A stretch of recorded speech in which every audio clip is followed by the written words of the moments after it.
लेकिन हकीकत यह है कि मैं भगवान नहीं हूं।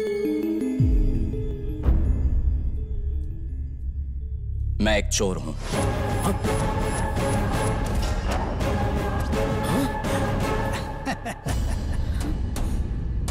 क्या कहा? बाबा खुद को चोर बता रहा है? अबे गाड़ी रोक, ब्रेक लगा।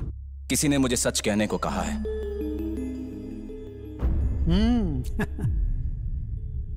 और इसलिए मैं सच कह रहा हूं।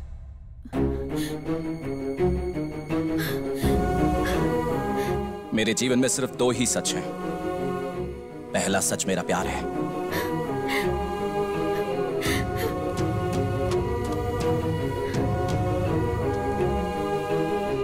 और दूसरा मैं एक चोर हूं।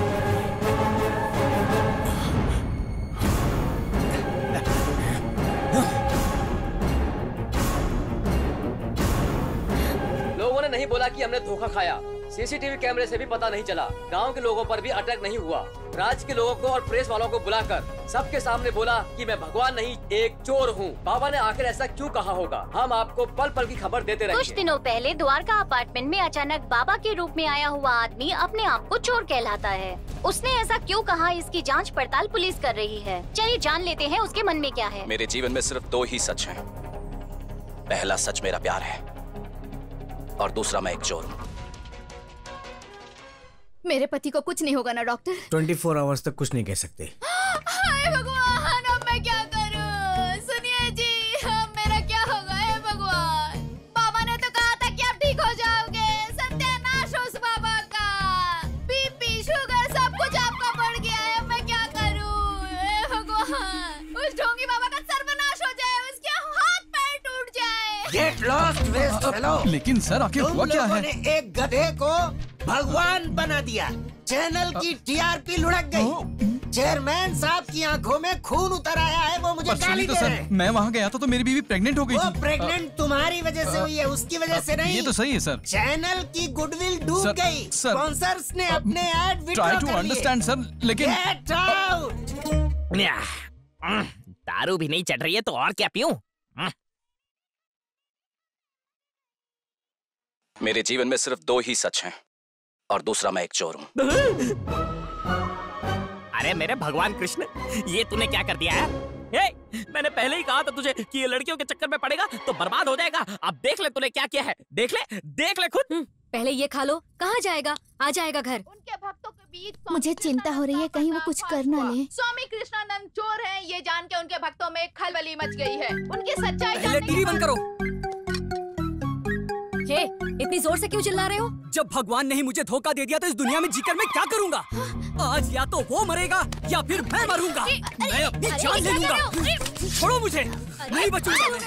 अरे सुनिए, रुक जाओ। अपने आप को मार दूंगा मैं। रुक जाइए, रुक जाओ। थोड़ा तो सुनिए। मुझे जिंदा रहने का कोई अधिकार नहीं है। नहीं, ये गलत है। तुम पागल हो गए। जाओ इसे अंदर लेकर जाओ। चलिए। ये क्या कर रहे हैं आप? अरे क्या रवि, तेरी प्रॉब्लम क्या है? उस दिन तेरे लिए ही निकला था। उस स्वामी ने सारा खेल बिगाड़ कर रख दिया। उसके बाद सीएम का फोन आ गया, मैं वहाँ चला गया। तेरे पास आने का टाइम ही नहीं मिला। बोल बात क्या है? अरे मीडिया वालों का मुंह बंद करो। बहुत मुश्किल है, वो मीडिया है और मुझे उसकी जरूरत है। अगर मैंने उंगली की तो मेरे कुर्सी का पहिए निकाल देंगे। लगता है तुम भूल रहे हो, 15 केसेस मैंने लड़कर तुम्हें जिताया, तभी तुम मिनिस्टर बने हो। अरे मैंने सोचा था कि तेल मालिश वाली को रखूंगा तो सरदर्द नहीं होगा, लेकिन उसके नखरों से बचने के लिए मैं थाईलैंड चला गया। अब तेरी वजह से एंजॉय करना बंद। वो छोड़िए, बताइए आप क्या करें? मैं क्या बोलूं? अब एक काम कर, तीनों को कुछ दिनों के लिए मीडिया से दूर रख। मैं कोशिश करूंगा तुम्हारा नाम ना आए। संभाल लोगे? ओके। कार निकाल, मैं स्टीम बाथ लूंगा।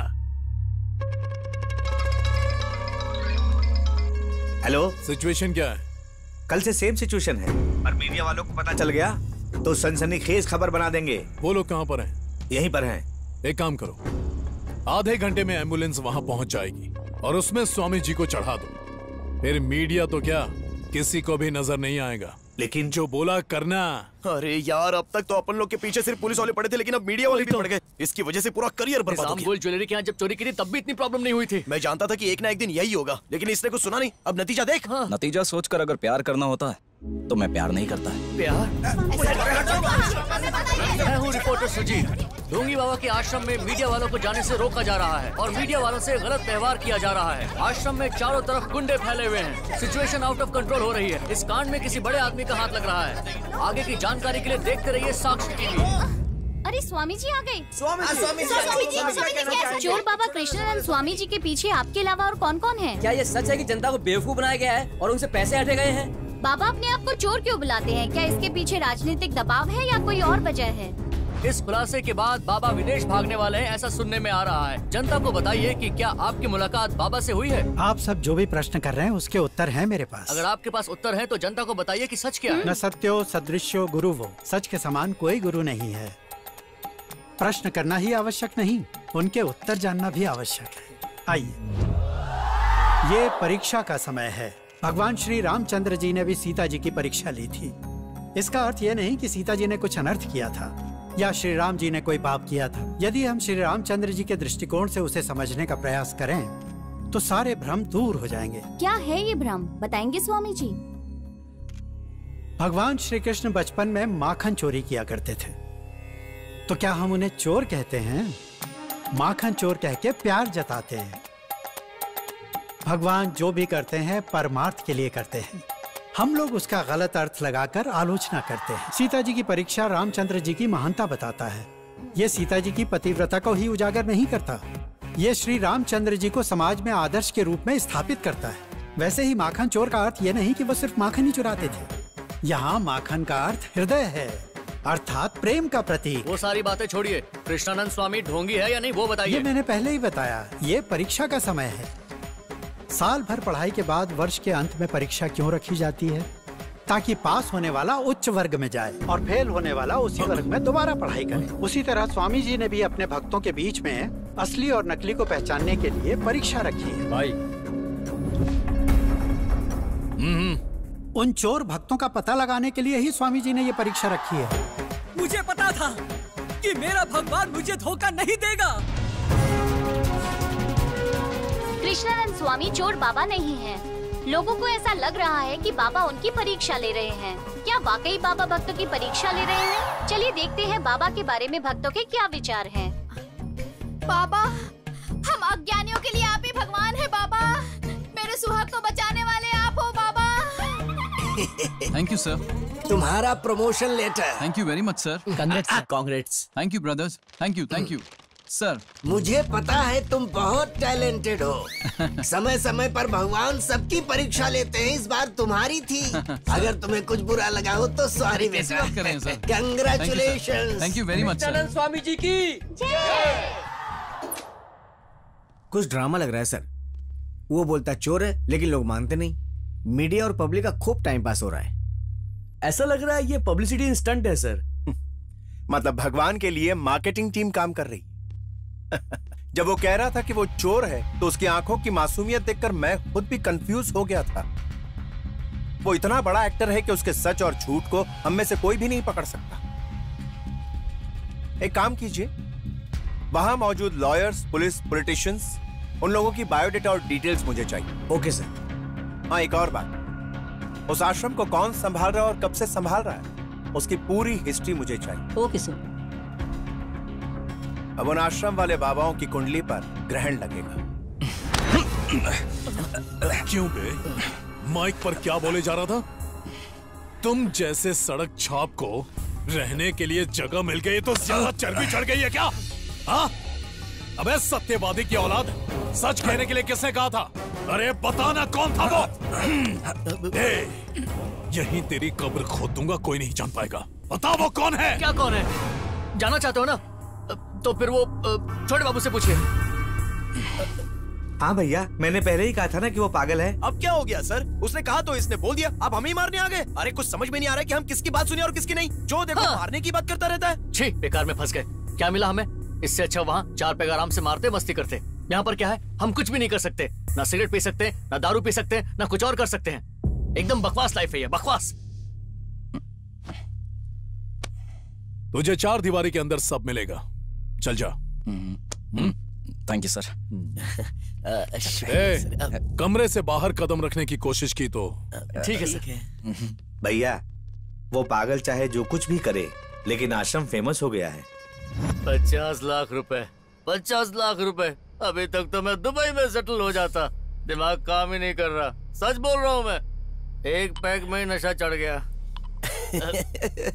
ये उसको कुछ मत बोला, ये हमारा लंगोटी है यार। चुप कर। क्या बोल रहा है तू? अबे यार इसको समझाना, वो लोग बहुत खतरनाक लोग हैं, हमें मार डालेंगे। वैसे भी प्रेस में बोलने की क्या जरूरत थी कि हम लोग चोर हैं। इसको बोल के कोई फायदा नहीं है, हम शक्ल से ही चोर लगते हैं। सर पे स्टैंप लगा दूं?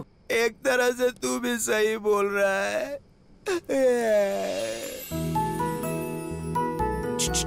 अबे अब क्या हुआ है? अबे उधर देख। आ गई तुम, मिल गया टाइम। आई भी तो इस टाइम पे आई हो। फूट गया इसका भांडा। देखो अच्छे से देख लो, मिल गई अब शांति तुमको। हो गए हम बर्बाद पूरी तरह से। अब तुमको हमसे और क्या चाहिए? उस दिन क्या कह रही थी कि तू हमको नहीं छोड़ेगी। अरे आना अभी मार, चल मार के दिखा, तू मार के तो दिखा। मार ना मार।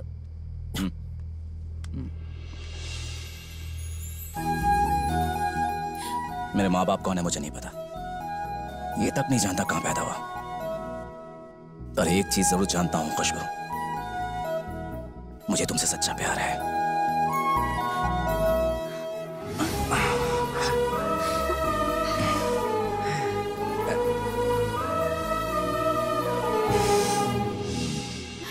भाई हमारे अच्छे दिन आ गए हैं, आप पक्का एमएलए बनेंगे। 30 रुपए। हाँ 3000 लो ना, पैसे पेड़ पे उगते हैं ना। कभी 30 रुपए की सूरत देखी है? भैया भैया यहाँ अभी आ गई। यहाँ पर आ गई है। वो क्या बोलेगा, मुझे पता है ना आपके ठिकाने। उमा वो क्या है कि तुम्हारी पार्टी ऑफिस तो चमक रही है। ये पार्टी ऑफिस नहीं है। वो मुझे कुछ नहीं सुनना। शादी के वक्त कहा था पेट्रोल पंप है, जमीन है, दुकानें हैं, उसका क्या हुआ? इसके गले में 1 तोले की चेन भी नहीं है। हाथ जोड़ता हूँ, धीरे बोलो, स्वामी जी बैठे हैं। तू भी कहना धीरे बोलो। स्वामी जी मुझे माफ कर दीजिए। इस भीड़ को देखकर लगा इनके कोई गैर कानूनी काम है। आप तो भगवान के साक्षात रूप हो। मैंने सोचा शादी के बाद ये मुझसे प्यार करने लगेंगे, लेकिन ऐसा नहीं हुआ। इसके जन्म के बाद प्यार मिलेगा, पर ऐसा कुछ नहीं हुआ। स्वामी जी मेरे टूटे हुए दिल की उम्मीद को आप ही बनाए रख सकते हो। आपकी वजह से अगर ये सुधरते हैं तो आपकी बड़ी कृपा हो जाएगी स्वामी जी।